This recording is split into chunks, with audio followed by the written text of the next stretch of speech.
نبی کریم صلی اللہ علیہ وسلم کا فرمان مبارک ہے کہ رمضان المبارک کے آخری دنوں میں جو یہ 5 دعائیں پڑھتا ہے وہ ہر دنیاوی اور اخروی فکروں سے آزاد ہو جاتا ہے، اس کا رزق اللہ کے ذمہ کرم پر ہو جاتا ہے اور بے پناہ نعمتوں سے نوازا جاتا ہے۔ پہلا انعام موت کی سختی نہیں ہوگی، ملک الموت علیہ السلام نبیوں کی طرح روح قبض کریں گے۔ دوسرا انعام قبر منور ہوگی اور یہ کلمات تا قیامت روشنی بن کر ساتھ رہیں گے۔ تیسرا انعام جہنم کی آگ حرام ہوگی اور پولیس رات سے آرام سے گزر جائے گا۔ چوتھا انعام نیکیاں کئی گنا بڑھا دی جائیں گی اور ہر گناہ معاف ہوگا۔ پانچواں انعام بغیر حساب و عذاب جنت میں صدیقین، اولیاء اللہ اور شہداء کے ساتھ مقام ملے گا۔ وہ کلمات یہ ہیں: بسم اللہ الرحمن الرحیم۔ السلام علیکم ورحمۃ اللہ وبرکاتہ۔ محترم ناظرین، حضرت علی رضی اللہ تعالیٰ عنہ کا خوبصورت قول مبارک فرمایا، جب بندہ تراویح پڑھنے کے لیے کھڑا ہوتا ہے اور قرآن کی تلاوت شروع ہوتی ہے تو وہ لمحہ اس کے لیے رحمتوں کے دروازے کھول دیتا ہے۔ ہر آیت جو وہ سنتا ہے اس کے دل میں نور بن کر اترتی ہے۔ ہر حرف جو تلاوت کیا جاتا ہے اس کے لیے بخشش کا سبب بن جاتا ہے۔ نبی کریم صلی اللہ علیہ وسلم نے فرمایا، جس نے رمضان میں ایمان اور ثواب کی نیت سے قیام کیا اس کے تمام پچھلے گناہ معاف کر دیے گئے۔ رمضان مبارک وہ مہینہ ہے جس میں قرآن نازل ہوا۔ یہ وہ مہینہ ہے جس میں اللہ تعالیٰ اپنے بندوں کو بے حساب اجر عطا فرماتا ہے۔ جب کوئی بندہ تراویح کے لیے کھڑا ہوتا ہے تو اس کا قیام اللہ کی رضا کے حصول کا ذریعہ بن جاتا ہے۔ اس کے گناہ جھڑنے لگتے ہیں، اس کا دل نرم ہو جاتا ہے اور اس کی آنکھوں سے آنسو بہنے لگتے ہیں، کیونکہ وہ جانتا ہے کہ وہ رب کے سامنے کھڑا ہے۔ جب قرآن کی تلاوت ہوتی ہے تو ہر آیت اس کے لیے جنت کا راستہ آسان کر دیتی ہے، ہر سجدہ اسے اللہ کے قریب کر دیتا ہے، ہر رکوع اس کے لیے درجات کی بلندی کا ذریعہ بن جاتا ہے۔ فرشتے اس کی نماز کو اللہ کے دربار میں پیش کرتے ہیں اور اللہ تعالیٰ فرماتے ہیں، اے میرے بندے، تو میرے لیے کھڑا ہوا ہے، میں تجھے وہ اجر عطا کروں گا جس کو تو تصور بھی نہیں کر سکتا۔ آخری عشرہ آتا ہے اور دل مزید بے قرار ہو جاتا ہے، کیونکہ یہی وہ دن ہیں جن میں لیلۃ القدر پوشیدہ ہے، وہ رات جو 1000 مہینوں سے بہتر ہے، وہ رات جس میں اللہ تعالیٰ کی رحمت زمین پر برستی ہے، وہ رات جس میں فرشتے زمین پر نازل ہوتے ہیں، وہ رات جس میں جو دعا مانگی جائے قبول ہو جاتی ہے۔ نبی کریم رؤوف الرحیم صلی اللہ علیہ وسلم نے فرمایا، جس نے لیلۃ القدر میں ایمان اور احتساب کے ساتھ قیام کیا اس کے تمام پچھلے گناہ معاف کر دیے جاتے ہیں۔ وہ خوش نصیب ہیں جو ان آخری راتوں میں جاگتے ہیں، جو قرآن سنتے ہیں، جو سجدوں میں گڑ گڑاتے ہیں، جو اپنے رب سے اپنی مغفرت طلب کرتے ہیں۔ یہی وہ راتیں ہیں جن میں اللہ تعالیٰ اپنے بندوں کو دوزخ سے آزادی عطا فرماتے ہیں۔ یہی وہ راتیں ہیں جن میں جنت کے دروازے کھول دیے جاتے ہیں۔ جب بندہ تہجد میں کھڑا ہوتا ہے، جب وہ دعا کے لیے ہاتھ اٹھاتا ہے، جب وہ اپنے رب کے سامنے روتا ہے تو اللہ تعالیٰ فرشتوں سے فرماتے ہیں، دیکھو یہ میرا بندہ رات کے اس پہر مجھے پکار رہا ہے، میں نے اس کی دعا قبول کر لی، میں نے اس سے بخشش دیا، میں نے اس سے جنت عطا کر دی۔ رمضان کے آخری دن قریب آتے ہیں اور دل غمگین ہو جاتا ہے، کیونکہ رحمت کا یہ موسم رخصت ہونے لگتا ہے۔ وہ سجدے، وہ قیام، وہ تراویح کی لذت، وہ قرآن کی حلاوت، وہ دعا کی قبولیت کی گھڑیاں سب ختم ہونے کو آتی ہیں، مگر خوش نصیب ہیں وہ لوگ جو ان آخری لمحات کو بھی غنیمت جانتے ہیں، جو ان آخری راتوں کو ضائع نہیں کرتے، جو اللہ کے حضور مزید جھکتے ہیں، جو اپنے گناہوں کی معافی مانگتے ہیں، کیونکہ یہی وہ لوگ ہیں جن کے لیے رمضان کے جاتے جاتے جنت کے دروازے کھول دیے جاتے ہیں۔ نبی کریم صلی اللہ علیہ وسلم نے حضرت عائشہ رضی اللہ تعالیٰ عنہ کو ایک دعا سکھائی تھی جو رمضان کے آخری دنوں میں خاص طور پر لیلۃ القدر میں پڑھی چاہیے۔ اللہم انک عفو تحب العفو فاعف عنی، اے اللہ تو بہت معاف کرنے والا ہے، معاف کرنے کو پسند کرتا ہے، پس مجھے معاف فرما۔ اسی طرح ایک اور دعا جو صحابہ کرام رمضان کے آخری دنوں میں پڑھا کرتے تھے وہ یہ ہے، ربنا ظلمنا انفسنا وان لم تغفر لنا وترحمنا لنکونن من الخاسرین، اے ہمارے رب ہم نے اپنی جانوں پر ظلم کیا، اگر تو ہمیں معاف نہ کرے گا اور ہم پر رحم نہ فرمائے گا تو ہم خسارہ پانے والوں میں ہو جائیں گے۔ رمضان کے آخری دنوں میں حضرت عبداللہ بن عمر رضی اللہ تعالیٰ عنہ اور دیگر صحابہ کثرت سے یہ دعا کیا کرتے تھے، اللہم تقبل منا انک انت السمیع العلیم وتب علینا انک انت التواب الرحیم۔ اے اللہ ہماری عبادت کو قبول فرما، بے شک تو سننے والا اور جاننے والا ہے، اور ہماری توبہ قبول فرما، بے شک تو بہت توبہ قبول کرنے والا نہایت رحم والا ہے۔ امام حسن بصری رحمۃ اللہ علیہ فرماتے تھے کہ رمضان کے آخری لمحات میں یہ دعا کیا کرو، اے اللہ ہمیں قبول شدہ لوگوں میں شامل فرما، ہماری لغزشوں کو معاف کر دے اور ہمیں جنت جہنم سے آزاد فرما۔ رمضان مبارک کے آخری عشرے میں نبی کریم صلی اللہ علیہ وسلم عبادت میں مزید مشغول ہو جاتے تھے اور اپنے اہل خانہ کو بھی بیدار کرتے تھے، اور ان راتوں میں زیادہ تر استغفار اور دعا کرتے تھے۔ لہٰذا ہمیں بھی چاہیے کہ ان آخری دنوں کو غنیمت جانیں اور کثرت سے یہ دعا پڑھیں، استغفر اللہ الذی لا الہ الا هو الحی القیوم واتوب الیہ۔ میں اللہ سے بخشش طلب کرتا ہوں جو کہ واحد معبود ہے، جو زندہ اور قائم ہے، اور میں اس کی بارگاہ میں توبہ کرتا ہوں۔ اللہم ارزقنی حسن الخاتمہ، اے اللہ مجھے اچھے خاتمے کی توفیق عطا فرما تاکہ میں تیری رضا کے ساتھ دنیا سے رخصت ہوں۔ اے اللہ ہمیں رمضان کے آخری دنوں میں زیادہ سے زیادہ عبادت کرنے اور اپنی مغفرت حاصل کرنے کی توفیق عطا فرما، اور ہمیں ان لوگوں میں شامل فرما جنہیں تو نے جہنم سے آزادی عطا فرمائی۔ صحابہ کہف کا واقعہ ایک نہایت ایمان افروز اور سبق آموز قصہ ہے جو قرآن کریم کی سورہ کہف میں بیان کیا گیا ہے۔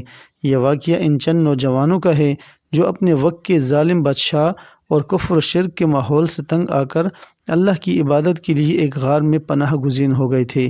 یہ نوجوان ایک ایسی بستی میں رہتے تھے جہاں لوگ اللہ کے بجائے بتوں کی پوجا کرتے تھے، اور بادشاہ بھی ظلم و جبر کے ساتھ لوگوں کو توحید سے روکتا تھا، مگر ان نوجوانوں کے دلوں میں ایمان کی شمع روشن ہو چکی تھی۔ وہ اللہ وحدہ لا شریک پر ایمان لا چکے تھے اور شرک سے سخت نفرت کرتے تھے۔ جب بادشاہ کو معلوم ہوا کہ چند نوجوان ان کے بتوں کی پرستش سے انکار کرتے ہیں اور ایک اللہ کی عبادت کرتے ہیں، تو اس نے انہیں دربار میں بلا کر اپنے دین کی طرف واپس آنے کو کہا، لیکن ان نوجوانوں نے صاف انکار کر دیا اور کہا کہ ہمارا رب صرف اللہ ہے اور ہم اس کے سوا کسی کی عبادت نہیں کرتے۔ جب بادشاہ نے انہیں دھمکیاں دی اور قتل کرنے کا ارادہ کیا تو وہ اپنے ایمان کو بچانے کے لیے شہر سے نکل کر ایک غار میں جا پہنچے۔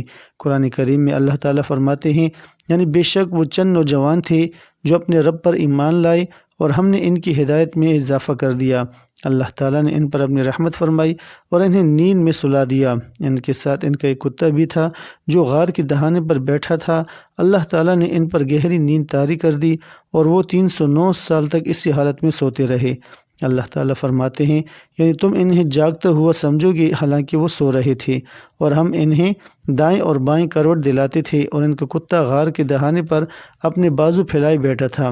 جب اللہ نے چاہا تو وہ بیدار ہوئے اور ایک دوسرے سے پوچھنے لگے کہ ہم کتنی دیر سوئے۔ ایک نے کہا شاید ایک دن یا آدھا دن، دوسرے نے کہا کہ اللہ ہی بہتر جانتا ہے کہ ہم کتنی دیر سوئے۔ پھر انہوں نے کہا کہ ہمیں کھانے کے لیے کچھ بھیجا جائے تاکہ ہمیں پتہ چلے کہ اب حالات کیسے ہیں۔ چنانچہ انہوں نے اپنے ایک ساتھی کو چاندی کے سکوں کے ساتھ شہر بھیجا۔ جب وہ شہر پہنچا تو دیکھا کہ سب کچھ بدل چکا تھا، لوگ اللہ کو ماننے لگے تھے اور وہ ظالم بادشاہ بھی مر چکا تھا۔ جب اس نوجوان نے کھانے کے لیے سکے نکالے تو لوگ حیران رہ گئے کیونکہ یہ سکے صدیوں پرانے تھے۔ یوں یہ راز کھلا کہ یہ وہی نوجوان ہے جو 309 سال پہلے غار میں سوئے تھے۔ اللہ تعالیٰ نے ان کے ذریعے اپنی قدرت کا ایک عظیم نشان ظاہر فرمایا تاکہ لوگ قیامت کے دن کے دوبارہ زندہ ہونے پر یقین کریں۔ پھر اللہ نے انہیں واپس نیند میں سلا دیا اور ان کی روحیں قبض کر لیں۔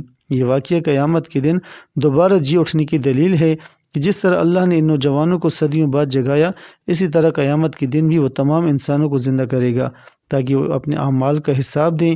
یہ واقعہ ہمیں سکھاتا ہے کہ اگر کوئی شخص ایمان پر ثابت قدم رہے اور اللہ کی راہ میں قربانی دینے کو تیار ہو تو اللہ تعالیٰ اس کی حفاظت فرماتا ہے اور اسے اپنے خاص فضل سے نوازتا ہے۔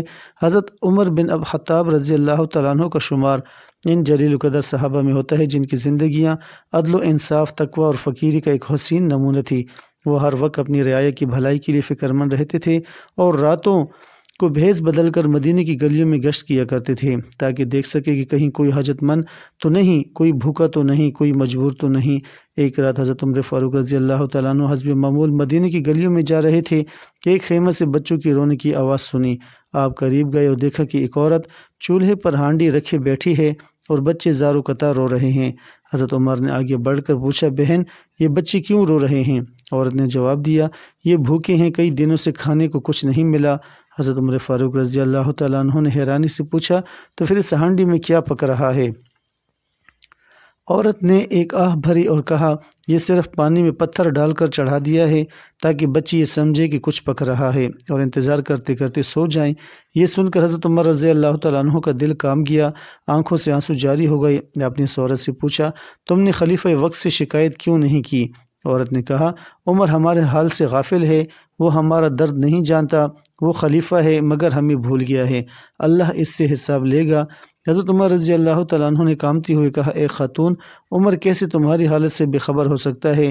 مگر عورت انہیں پہچان نہ سکی اور غصے میں بولی، اگر وہ باخبر ہوتا تو آج میرے بچے بھوکے نہ سوتے۔ حضرت عمر رضی اللہ تعالیٰ عنہ تیزی سے پلٹے اور سیدھے بیت المال کی طرف گئے۔ وہاں سے آٹے، کھجوریں، گھی اور دیگر ضروری اشیاء کا ایک تھیلا لیا اور خود اپنے کندھوں پر رکھ کر چل پڑے۔ آپ کے غلام نے عرض کیا، اے امیر المومنین، یہ بوجھ مجھے دے دیجئے، میں اٹھا کر لے چلتا ہوں۔ حضرت عمر رضی اللہ تعالیٰ نے فرمایا، کیا قیامت کے دن بھی میرا بوجھ تم اٹھاؤ گے؟ میں نے اپنی کوتاہی کا بوجھ خود اٹھایا ہے، میں ہی اسے منزل تک پہنچاؤں گا۔ جب آپ اس عورت کے پاس پہنچے تو خود اپنے ہاتھوں سے آٹا نکالا، کھجوریں دیں، چولہے میں آگ جلائی اور کھانے کے لیے پکانے لگے۔ بچے حیرانی سے دیکھ رہے تھے کہ یہ شخص کون ہے جو ان کے لیے رات کے اس پہر کھانے کا انتظام کر رہا ہے۔ جب کھانا تیار ہو گیا تو حضرت عمر رضی اللہ تعالیٰ عنہ نے اپنے ہاتھوں سے ان بچوں کو کھلایا۔ جب بچوں کے چہرے خوشی سے دمکنے لگے، جب ان کی آنکھوں میں چمک اور چہرے پر مسکراہٹ آئی تو حضرت عمر رضی اللہ تعالیٰ عنہ نے شکر ادا کیا اور وہاں سے جانے لگے۔ عورت نے کہا، اے اللہ کے بندے، تم تو بہت اچھے ہو، کاش عمر بھی ایسا ہوتا۔ حضرت عمر رضی اللہ تعالیٰ عنہ نے محبت سے جواب دیا، بہن جب تم کل خلیفہ کے پاس آؤ گی تو عمر کو ضرور معاف کر دینا۔ یہ کہہ کر وہ واپس پلٹ آئے۔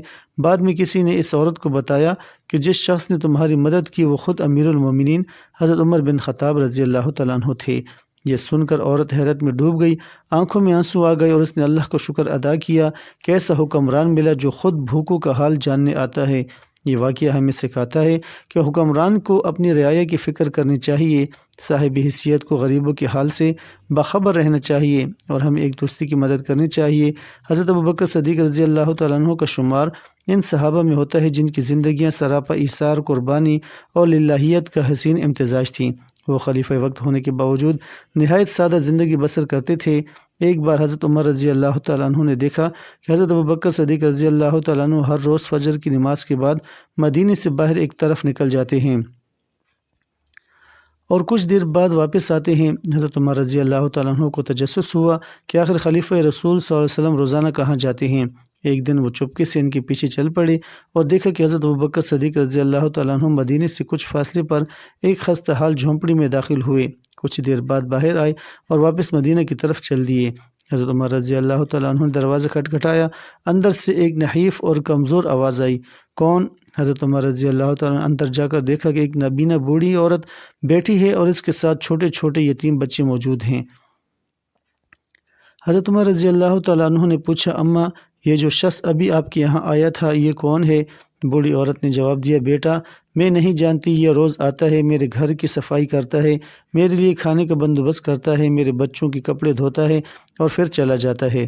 حضرت عمر رضی اللہ تعالیٰ عنہ نے حیرانی سے پوچھا، اماں کیا آپ کو معلوم ہے کہ یہ شخص کون ہے؟ بوڑھی عورت نے کہا، بیٹا میں نہیں جانتی یہ کون اللہ کا نیک بندہ ہے۔ حضرت عمر رضی اللہ تعالیٰ عنہ کی آنکھوں میں آنسو آ گئے اور آواز بھر آئی، وہ جذبات پر قابو نہ پا سکے اور روتے ہوئے کہا، اے ابو بکر تم نے اپنے بعد آنے والوں کے لیے خدمت خلق کی ایسی مثال قائم کر دی کہ کوئی تمہاری برابری نہیں کر سکے گا۔ یہ واقعہ حضرت ابوبکر صدیق رضی اللہ تعالیٰ عنہ کی بلوث جذبہ خدمت خلق کا ایسا عظیم نمونہ ہے جو قیامت تک آنے والے ہر حکمران اور صاحب حیثیت شخص کے لیے مشعل راہ ہے۔ حضرت علی رضی اللہ تعالیٰ عنہ جو کہ نبی کریم صلی اللہ علیہ وسلم کے چچا زاد بھائی اور داماد تھے، اپنی بہادری، علم اور عدل و انصاف میں بے مثال تھے۔ آپ کی زندگی کا ہر لمحہ زہد و تقوی اور للہیت سے بھرا ہوا تھا۔ ایک دن حضرت علی رضی اللہ تعالیٰ عنہ کسی کام سے جا رہے تھے کہ راستے میں ایک بوڑھا شخص ملا جو لاٹھی کے سہارے آہستہ آہستہ چل رہا تھا۔ حضرت علی رضی اللہ تعالیٰ عنہ نے اسے دیکھا تو قریب جا کر فرمایا، اے بزرگ، کیا میں آپ کی مدد کر سکتا ہوں؟ بوڑھے نے کہا، بیٹا، میں ایک مسافر ہوں اور بہت کمزور ہو چکا ہوں۔ میرے پاس کھانے پینے کا کوئی سامان نہیں ہے اور نہ ہی میری دیکھ بھال کرنے والا کوئی ہے۔ حضرت علی رضی اللہ تعالیٰ عنہ یہ سن کر بہت متاثر ہوئے اور اس بوڑھے کو اپنے ساتھ گھر لے گئے۔ آپ نے اپنی زوجہ حضرت فاطمہ الزہرا رضی اللہ تعالیٰ عنہ سے فرمایا کہ ہمارے پاس جو کچھ ہے وہ اس مہمان کے لیے لے آؤ۔ حضرت فاطمہ رضی اللہ تعالیٰ عنہ نے فرمایا کہ گھر میں صرف 3 روٹیاں ہیں اور حسن و حسین بھی بھوکے ہیں۔ حضرت علی رضی اللہ تعالیٰ عنہ نے فرمایا کہ کوئی بات نہیں، ہم اللہ کے مہمان کو کھانا کھلائیں گے، اللہ ہمیں اس کا اجر عطا فرمائے گا۔